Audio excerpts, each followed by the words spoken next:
മഴമേഘം ഭാഗം 12. മുഖമടച്ചുള്ള ഒരടിയായിരുന്നു മിത്രയുടെ മറുപടി. കവിൾ പൊത്തിപ്പിടിച്ച് പകച്ചുകൊണ്ട് ധ്രുവ് അവളെ നോക്കി. പല്ലവി കണ്ണ് തള്ളി നോക്കി നിന്നു. ചിരി പുറത്തേക്ക് വരാതിരിക്കാൻ അവൾ ശ്രമിക്കുന്നുണ്ട്. ഹലോ, ആരാ ഇവിടെ ഇപ്പൊ പടക്കം പൊട്ടിച്ചേ? ആരുടെയോ ശബ്ദം കേട്ട് തിരിഞ്ഞു നോക്കി മിത്രയും ധ്രുവും പല്ലവിയും. അലനായിരുന്നു അത്. കവിളിൽ കൈ ചേർത്ത് നിൽക്കുന്ന ധ്രുവിനെ കണ്ട് അവന് കാര്യം മനസ്സിലായി. കിട്ടിയോ മോനെ? പൊട്ടിച്ചിരിച്ചുകൊണ്ട് അലൻ ചോദിച്ചതും ധ്രുവ് അവനെ നോക്കി പല്ല് കടിച്ചു. ഇല്ല, ചോദിച്ചു വാങ്ങി. ചിരി അടക്കി പല്ലവിയുടെ കമന്റ്. ധ്രുവ് തിരിഞ്ഞ് ദയനീയമായിട്ട് മിത്രയെ നോക്കി. എന്തിനാ താൻ എന്നെ തല്ലിയത്? തറപ്പിച്ചുള്ള ഒരു നോട്ടമായിരുന്നു അതിനുള്ള മിത്രയുടെ മറുപടി. ധ്രുവ് ഒന്നിളിച്ചു കാണിച്ചു. ഞാൻ പറഞ്ഞതല്ലേ ധ്രുവ്, വെറുതെ ഡ്രാമ ഒന്നും കളിക്കണ്ടെന്ന്. അപ്പോൾ അവന് മിത്രയൊന്ന് ടെൻഷനാക്കണമെന്ന്. ഇപ്പോൾ എന്തായി? മിത്ര പഴയ മിത്ര അല്ല അല്ലേ? ചിരിയോടെ അലൻ പറയുമ്പോഴും മിത്രയുടെ നോട്ടം ധ്രുവിലായിരുന്നു. പക്ഷെ ആ കണ്ണുകൾ നിറഞ്ഞിട്ടുണ്ടായിരുന്നു. ധ്രുവ് അവളെ നോക്കിയൊന്ന് ചിരിച്ചു. മിത്ര, ഇതെന്റെ ഫ്രണ്ടാണ് അലൻ. പല്ലവി അലന്റെ ഭാര്യയാണ്. ചിരിയോടെ ധ്രുവ് പറയെ തെളിച്ചമില്ലാതെ അലനെയും പല്ലവിയെയും നോക്കിയൊന്ന് ചിരിച്ചു മിത്ര. പതിയെ അവൾക്കടുത്തേക്ക് വന്നു ധ്രുവ്. ഇനി എന്റെ കൂടെ പോരുന്നോ മിത്ര?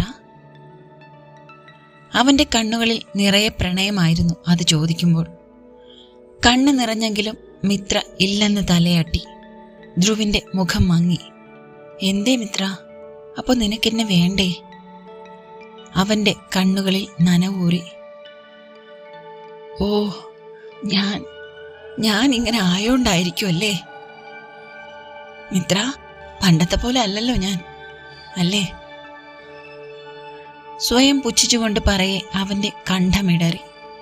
രൂക്ഷമായി അവനെ നോക്കി മിത്ര. എന്ന് ഞാൻ പറഞ്ഞോ സാർ? നിങ്ങളുടെ സൗന്ദര്യം കണ്ടിട്ടല്ല ഞാൻ നിങ്ങളെ സ്നേഹിച്ചത്. നിങ്ങളുടെ സൗമ്യമായ സ്വഭാവവും സംസാരവും കൊണ്ട് എൻ്റെ മനസ്സിൽ കയറി പറ്റിയതാ നിങ്ങൾ. എല്ലാവരോടും സ്നേഹത്തോടെ പെരുമാറുന്നത് കണ്ടപ്പോൾ എന്നെ സ്നേഹിക്കാൻ നിങ്ങൾക്ക് കഴിയുമെന്ന് തോന്നിയതുകൊണ്ടാണ് ഞാൻ നിങ്ങളെ ഇഷ്ടപ്പെട്ടു പോയത്. അതുകൊണ്ടാണ് നിങ്ങളുടെ സ്നേഹത്തിന് വേണ്ടി പിന്നാലെ നടന്നത്, വാശി പിടിച്ചത്, നിങ്ങളെ ശല്യപ്പെടുത്തിയത്. മിത്ര പറയെ ധ്രുവിന്റെ കണ്ണ് നിറഞ്ഞു. പല്ലവിയുടെ മുഖം വല്ലാതായി. താൻ ഇവർക്കിടയിലേക്ക് വന്നതുകൊണ്ട് മാത്രം മിത്രയ്ക്ക് നഷ്ടപ്പെട്ടു പോയ ധ്രുവിന്റെ സ്നേഹം.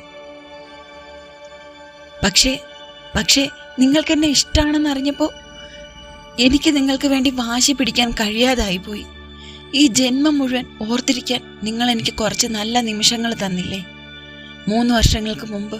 അത് മതി ഈ മിത്രയ്ക്ക്, അത് മാത്രം മതി. മിത്ര എന്നും ഒറ്റയ്ക്കായിരുന്നു, ഇപ്പോഴും ഇനിയും അങ്ങനെ തന്നെ മതി. അവൾ പറഞ്ഞു നിർത്തിയതും ധ്രുവ് അവൾക്കടുത്തേക്ക് വന്നു. എന്തൊക്കെയാ മിത്ര നീ പറയുന്നേ? ഇനിയും ഒറ്റയ്ക്ക് കഴിയാനോ? ഞാൻ അതിന് സമ്മതിച്ചിട്ട് വേണ്ടേ മിത്ര? മരണത്തിൽ നിന്ന് ഞാൻ തിരിച്ചു വന്നതുപോലും നിനക്ക് വേണ്ടിയാ. ഇതുവരെയും നിന്റെ മുഖമേ എൻ്റെ മനസ്സിലുണ്ടായിരുന്നുള്ളൂ. അമ്പരപ്പോടെ അവന്റെ മുഖത്തേക്ക് നോക്കി മിത്ര. സത്യാണ്, നിന്നെ എനിക്ക് ഒരുപാട് ഇഷ്ടമായിരുന്നു. അന്ന് ഞാൻ നിനക്ക് എഴുതി തന്ന വരികളിൽ ഉണ്ടായിരുന്നത് സത്യം തന്നെയായിരുന്നു. ദേഷ്യം തോന്നി പിന്നെ സ്നേഹിച്ചു പോയതാ ഞാൻ. എൻ്റെ നിവൃത്തികേട് കൊണ്ടാ ഞാൻ നിന്നെ വിട്ടിട്ട് പോയത്. എൻ്റെ തീരുമാനം കൊണ്ട് എൻ്റെ അച്ഛൻ പല്ലവിയുടെ വീട്ടുകാർക്ക് മുന്നിൽ തല കുനിക്കാതിരിക്കാൻ. തീരെ പറ്റാഞ്ഞിട്ടാ ഞാൻ നിന്നെ കാണാൻ അന്ന് വന്നത്. അന്ന് നീ പോയെന്നറിഞ്ഞപ്പോ ഞാൻ തകർന്നു പോയി. വണ്ടി ഓടിക്കുമ്പോൾ മുന്നിൽ വരുന്നതൊന്നും കണ്ടില്ല ഞാൻ. എന്നെ ഇടിച്ചത് ഏത് വണ്ടിയാന്ന് പോലും ഓർമ്മയില്ല. അപ്പോഴൊക്കെ എന്റെ കൺമുന്നിൽ ഉണ്ടായിരുന്നത് നിന്റെ മുഖം മാത്രമാണ് മിത്ര. അവൻ പറയെ പൊട്ടി വന്ന കരച്ചിൽ പുറത്തേക്ക് വരാതിരിക്കാൻ വായ പൊത്തി മിത്ര. ഓർക്കാൻ കൂടി കഴിയുന്നില്ല താൻ കാരണം ധ്രുവ് അനുഭവിച്ച വേദന. മിത്ര, പെട്ടെന്ന് അലൻ വിളിച്ചു. അവൾ അവനെ തിരിഞ്ഞു നോക്കി. ധ്രുവിന്റെ നിന്നോടുള്ള ഇഷ്ടം എത്രത്തോളം ഉണ്ടെന്ന് അറിഞ്ഞവനാ ഞാൻ.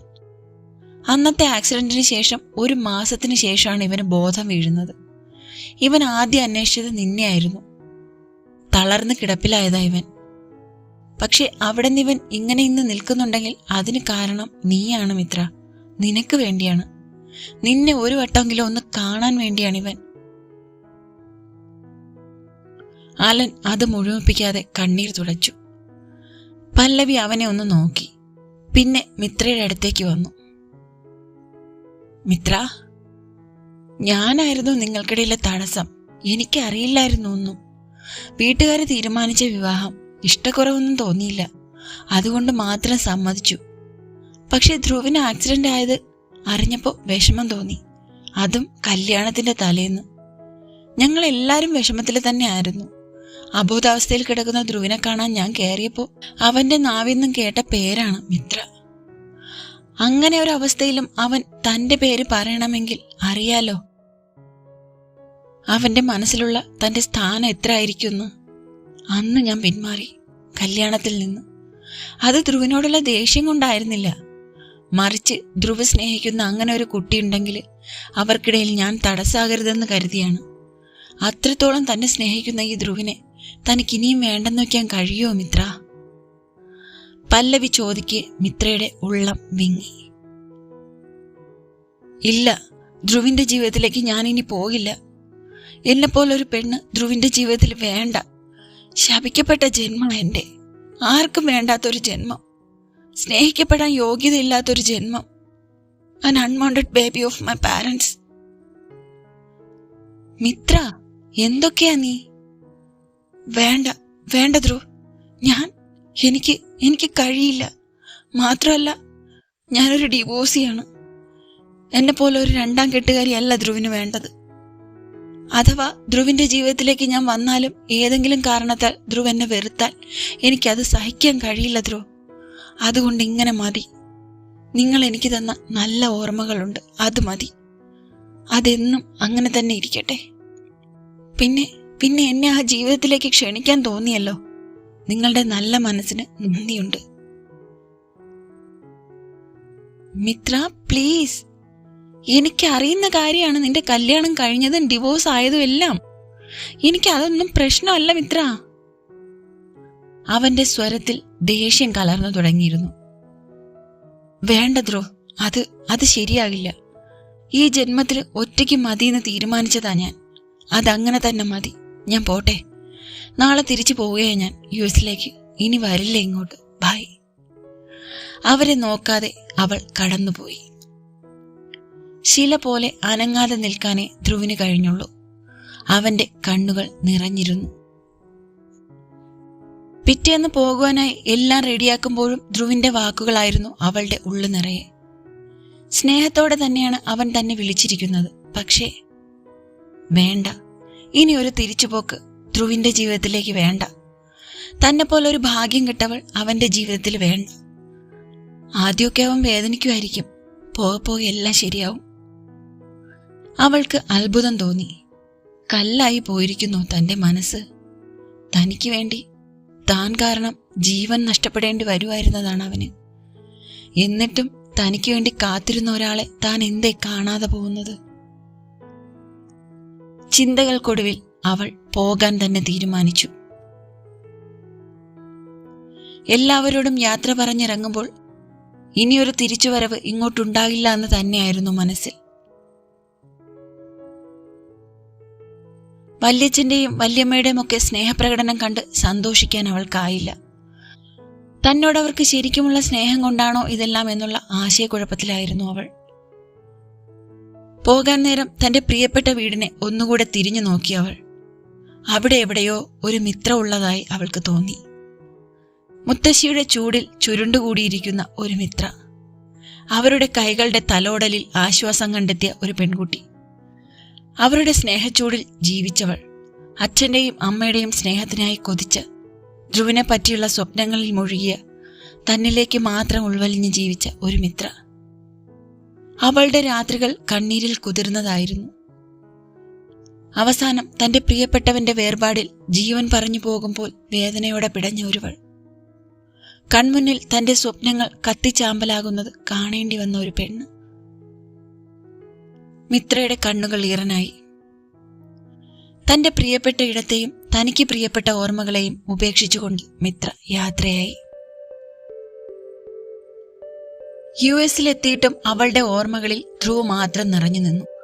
വിരസമായി പോയിക്കൊണ്ടിരുന്ന അവളുടെ ദിനങ്ങൾക്ക് നിറമേകിയത് പുനീതും അവന്റെ പങ്കാളിയുമായിരുന്നു. അവൾക്കായി നല്ലൊരു സൗഹൃദം സൃഷ്ടിച്ചിരുന്നു അവർ. ധ്രുവിന്റെ കാര്യത്തിൽ മാത്രം അവർ അവളെ കുറ്റപ്പെടുത്തി. തിരിച്ചു കിട്ടിയ അവനെ, അവന്റെ സ്നേഹത്തെ വിട്ടുകളയരുതായിരുന്നു എന്ന് പറഞ്ഞിട്ട്. അതിനവൾ മറുപടി പറഞ്ഞത് അവൻ സ്വസ്ഥമായി എവിടെയെങ്കിലും ജീവിച്ചോട്ടെ എന്നായിരുന്നു. ദിവസങ്ങൾ പോകെ വീണ്ടും പഴയ മിത്രയിലേക്ക് അവളുടെ മനസ്സ് മടങ്ങാൻ ആരംഭിക്കുന്നത് കണ്ട് അവൾ ഭയപ്പെട്ടു. അവളുടെ മനസ്സിൽ ധ്രുവ് മാത്രമായി. വീണ്ടും അവളുടെ രാത്രികൾ കണ്ണീരിൽ കുതിർന്നു. പകലുകളിൽ മനഃപൂർവ്വം തിരക്കുകളിൽ മുഴുകി അവൾ യാന്ത്രികമായി മുന്നോട്ട് പോയിക്കൊണ്ടിരുന്നു. ജീവിതം വിരസമായി തോന്നാൻ തുടങ്ങിയിരുന്നു അവൾക്ക്. എന്തിനു വേണ്ടി, ആർക്കു വേണ്ടി ജീവിക്കുന്നു എന്ന ചിന്ത അവളിൽ പിടിമുറുക്കി.